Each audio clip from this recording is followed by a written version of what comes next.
What's up guys, my name is Jake and welcome to Abandoned, episode 53.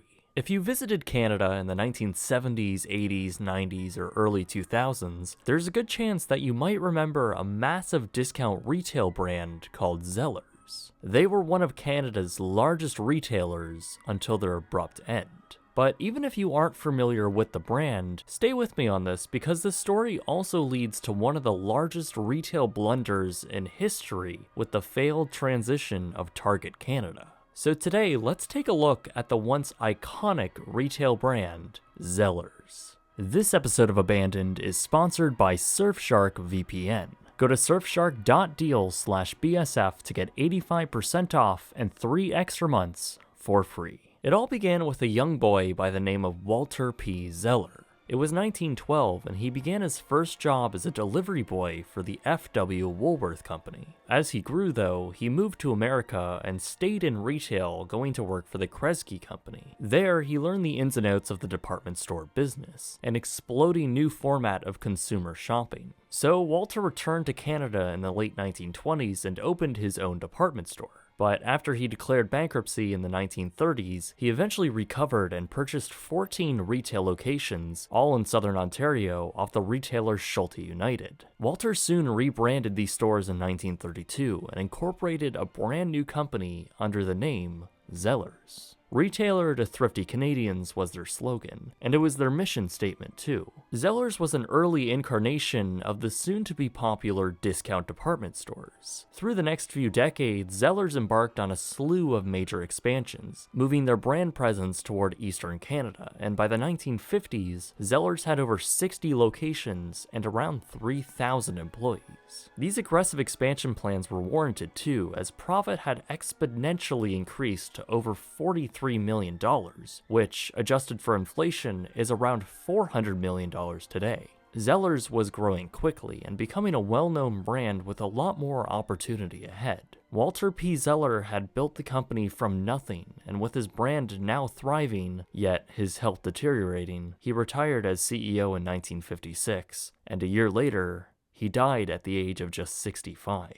With new leadership set in place, the corporation signed a deal with the American-based W.T. Grant Company to purchase an equity stake in Zellers. W.T. Grant was a similar discount department store chain in the United States, and they helped Zellers buy up cheap products from Asia to sell in North America, giving both these companies great margins. Through the 60s, the brand was opening even more stores, including their first in the hot new big box store format, and they also began introducing restaurants within their locations. By 1976, sales had surpassed $400 million, or over $1.7 billion today. Across their now 155 stores, Zellers was now adapting to a whole new era of retail with the construction of their first location within a shopping mall and the addition of auto centers in their stores. During this time, Zellers had purchased the Fields department store chain, adding another 70 locations under their ownership. Eventually, they got the attention of the historic Hudson's Bay Company. Zellers was in a different and clearly very profitable market segment of retail, and HBC wanted in. So Hudson's Bay acquired Zellers in 1981.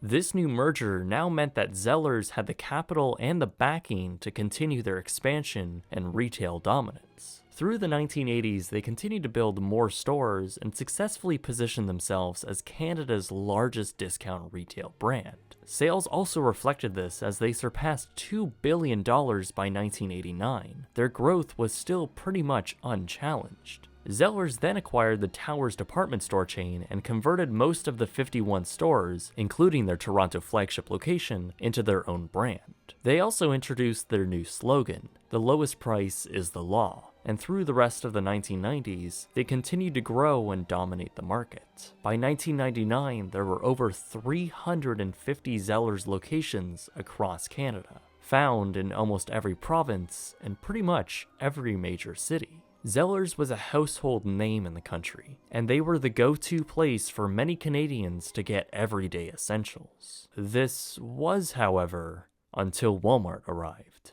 By the early 2000s, the American discount retailer Walmart was making a big push for expansion into Canada. In 1994, they purchased Woolco, a subsidiary of Woolworths, and rebranded those stores into Walmart locations. The company then steadily increased their Canadian presence, drawing more and more shoppers to their department store. Meanwhile, Zellers was facing fierce competition because of this. It got to the point where Zellers and Walmart were both main anchors inside the same shopping mall. Things rather quickly began to turn for the worst with the retailer. Despite them trying to develop new store concepts like Zellers Neighborhood Market, with focusing more on groceries, many shoppers felt like the stores were now tired and old looking, at least compared to the new and modern Walmart stores, which in many cases offered better deals. By now, Zellers was closing stores year after year, and sales were dropping over the same time. Their parent company, Hudson's Bay, was also declining in sales, and in 2006, the entire company was actually acquired by an American private equity firm.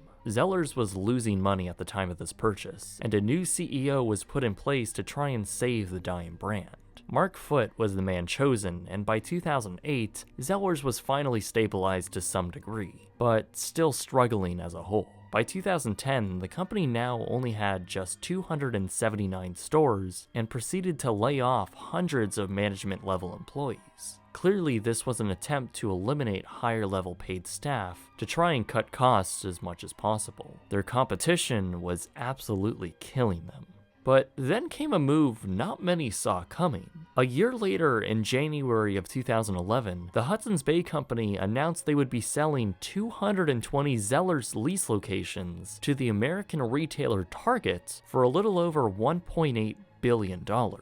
This purchase would effectively almost eliminate the Zellers brand, as Target would be expanding their company with a Canadian division, taking over these lease locations. At the time of the announcement, there were just 273 remaining Zellers locations in the country, so the remaining 53 would be sold off, and just 3 would continue operating under the Zellers logo. So in March of 2012, Zellers began the first phase of their liquidation. This was one of the few times when a major retailer was liquidating their entire chain, but not because of a bankruptcy. Finally, by December of 2012, almost every Zellers store across Canada had closed and began their transformation into Target Canada.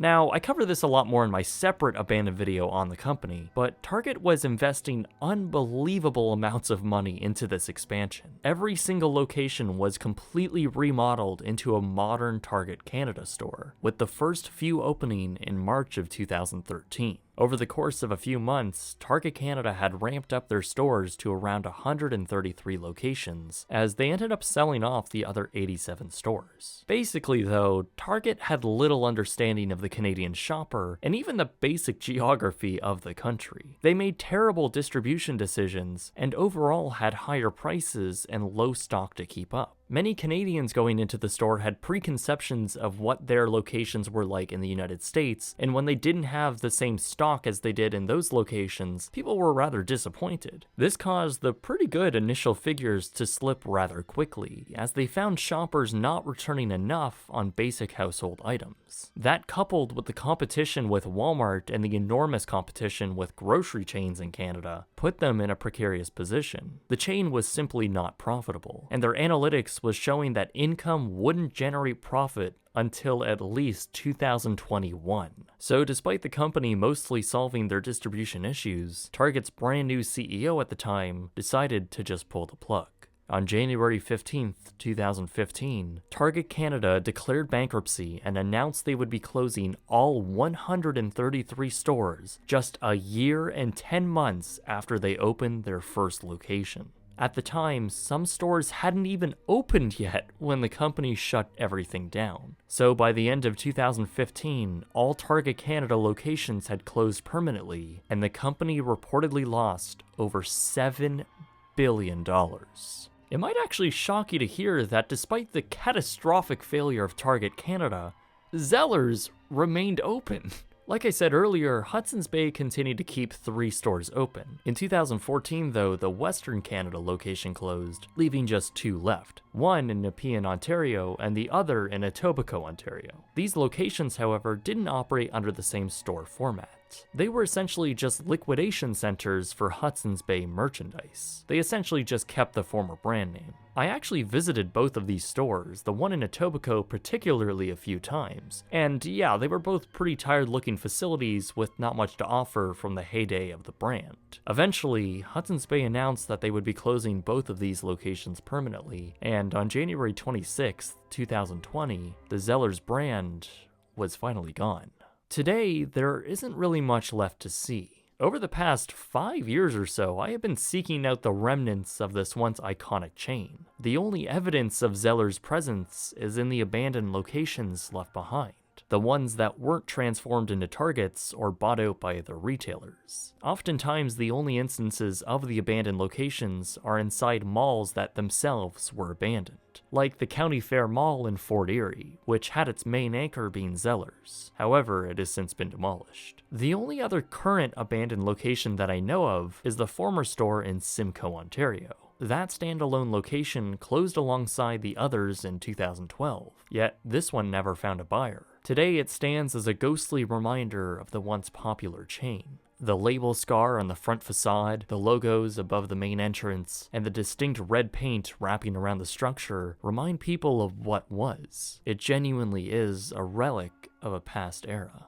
As many Canadians can attest, Zellers used to have such an enormous presence in its country. The brand used to be in the largest malls and have a logo anyone in Canada could recognize. They were one of the first discount department store chains and one of very few to survive through the majority of the 1900s, while also successfully implementing themselves in modern retail. But as time went on, the brand became less and less valuable as their locations slipped from the once prominent and powerful market share they once held. Their competition, mainly being Walmart, had posed a serious and almost lethal threat to them. That was until Target came in and tried to replace them, and that went well. Informally, Target pretty much killed the Zellers brand, then renovated their stores, set up a new retail company within them, then left in less than 2 years, leaving many of them abandoned and leaving a hole in not only alternative shopping choices from Walmart, but leaving a retail space burden on hundreds of malls and plazas across Canada. But we can't only blame Target for dissolving Zellers. The brand for years had been declining and losing money for their parent. Zellers, was essentially the modern-day Kmart of Canada. They had tired and dirty-looking stores across the country, as many of them were just unrenovated since the 90s. Would Zellers have gone bankrupt if Target didn't step in? Probably. I think Hudson's Bay was already getting ready to pull the plug on the Zellers chain, and just by the fact that they sold most of their stores for under $2 billion is really telling on how much the company was actually bringing in with sales. I think that if Target never made the deal that they did, Zellers' days were numbered. For me, I have many fond memories of walking around the mall and spending time in Zellers with my mom eating at the diner. I even remember walking around the store one last time before Target took it over. I think for many Canadians who do remember shopping at Zellers, they always seem to have fond memories of it, kinda like how Kmart was for America in its golden era of retail. Even with its very few abandoned places still left in the country, and very little evidence in the modern era that it ever even existed, I think the 80-year-old company will always be a part of the golden era of Canadian retail.